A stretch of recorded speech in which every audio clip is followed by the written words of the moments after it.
Hey, it's Dr. Amanda with Straightsmile Solutions, straightsmilesolutions.com. I'm going to do yet another video on the whole COIS deprogramming appliance. And no, I'm not COIS trained, never taken their class, but I've started working with this prosthodontist who started doing his own ortho because he was just so frustrated with the orthodontist. This was almost a decade ago, and he was making his own kind of things. He didn't call them COIS deprogrammers, but he was using these kind of splints where he would get them into CR and get rid of shifts and stuff like that, and get them to much more comfortable bites, because I guess he was doing that on all his cases for major full mouth rehabs and stuff like that, just these full mouth rehab cases.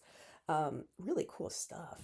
And along the way, I started working with doctors who were taking COIS's class, and they were using things like this, and their cases. And then I was watching them over years and years, and the cases are super stable. So I was like, okay, there's definitely something to this, and I do know that if there's shifts, you got to get them in, deprogrammed. And we've used a lot of creative stuff in ortho over time, but we're not like directly trained on that. So basically, the way this works, and I want to be super transparent, I'm not telling you to do this. You got to go take this class yourself. You got to work with them on all that. All I'm doing is the finishing ortho. So if you tell me that this is the bite now, then that's the bite. And then I take it from there.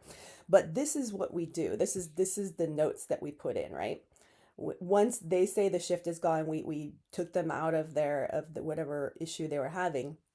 We tell them to unlock the molars, upright the molars to remove occlusal interferences, and then jump the bite. So at the end, there's going to be a bite jump. If everything's done right, we level, we align, we do this, it should just snap right down. Sometimes we have to add sometimes there's some AP changes and we have to add a little bit of IPR later, right? And these aren't fast cases. Like, this is going to take some time. You're talking 70, 80, 90, 100. These are slow cases. You're not doing this in a moderate or a light or anything like that. These can be very unpredictable.